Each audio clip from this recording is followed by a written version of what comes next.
Moving on to our second speaker from the Pathway Dynamic Leadership, L1, Researching and Presenting. His speech titled, Recovery and the Meaning Thereof. Greg Pittman has just completed his clinical observation hours at Alpha Home Treatment Center, and in the final process of receiving his licensed chemical dependence counselor certification. Please welcome Greg Pittman. Thank you, Alfonso. Thank you, Alfonso, and fellow Toastmasters and friends and guests. I've given a couple speeches here, and I've talked about, my colorful past in addiction, and we've gone over some of the grim consequences that I've experienced in addiction, and I've made mention of recovery without really discussing what recovery is. So if I say my name is Gregory Pittman and I'm in recovery, it's not obvious what that is. And there's 23.5 million people in the United States today who recognize and state that they're in recovery. And again, it's not so obvious what that means. If I said I was in recovering, by that definition, recovering, I'm getting back something that I had. I'm recovering what I lost. But the first argument can be made that I didn't have very much to get back in the first place. So that definition doesn't work quite well. I can say recovery is abstaining from substances such as drugs and alcohol, and that's adequate. That's right. But that doesn't quite encompass what it means to be in recovery today. We inundate ourselves with consequences beyond belief, both in the personal and the family and the social spheres. And so if I just said I'm abstaining from drugs and alcohol, there's a bit more to recovery. So I would like to today define recovery. We will define the meaning of recovery and find the meaning in recovery doing so.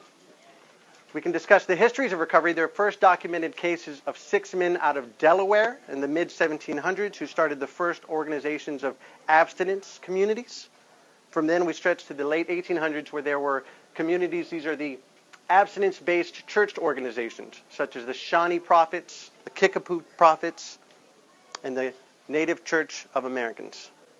From there, we stretch to the mid-1930s, where the Alcoholics Anonymous groups have founded. That's AA, founded by Bill W. and Dr. Bob in the mid-1930s, and has stretched out since then all the way to current dates today, where there are a number of 12-step programs. I have a definition in front of you if you'd like to flip forward. This is the definition of recovery according to Samsa. Now, I Googled Samsa, and just so you know, Samsa is a doughy culinary dish served in Middle Asian cuisines, Samsa. But for our purposes here, it's the Substance Abuse and Mental Health Services Administration, an offshoot of the Health and Human Services Department of the United States. So Samsa describes recovery as a process of change through which individuals improve their health and wellness, live a self-directed life, and strive to reach their full potential. That's sufficient. Relatively succinct. It's a great definition as it hits home that there is a process of change. So I was here and now I'm here. What's interesting about Samsa's definition, and keep in mind this is a governing body, so if a third party has to pay for treatment for somebody or there's some legal documentation, that's Samsa putting their stamp on it. Well, even they say this is a working definition because recovery is so hard to define. Well, why is recovery hard to define? And I thought about this for quite some time, and that's because addiction is complex. Addiction is as complex as anything there is. We can say, well, why do people drink and do drugs? And you can say, well, it was anxiety, or I had problems, or I didn't want to think about my problems, or I grew up that way, or I didn't know better. That's a great argument, too. You can think about it like this. There's a million moving parts any one of us has, and I would say all of us have. And if those moving parts hit in the right direction, some can be psychological, and some can be physical, and some are medical, some are social. If those parts move in the right direction, then you'll get an addiction that's unique to the individual, though they share common themes and motifs throughout addictive behaviors. There's a very good quote. It's an anonymous quote, quite rightly anonymous in the recovery program. There is no person that walks the face of the earth that has more courage and integrity as someone in recovery. My mother loves this quote. She keeps it on the fridge at home. This next definition is by William White, and this encompasses that quote. This will help explain why that quote merits that type of dialogue and exposition.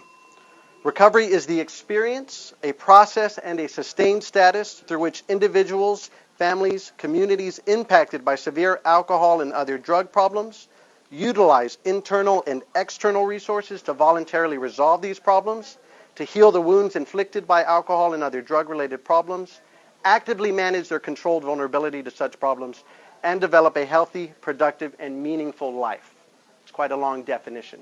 And if we break it down, recovery is the experience. Right then and there, it tells me that's accurate. Because it's my experience, and if you were recovering, it's your experience, and we can share experiences, but it's my responsibility. And your recovery is your responsibility. And as we see further, individuals, families, and communities impacted all need to recover.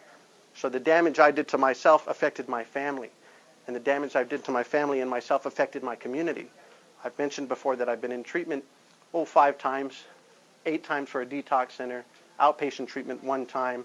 There was some counseling provided by the state of Texas. I didn't pay a dime out of that. That was the community paying for it.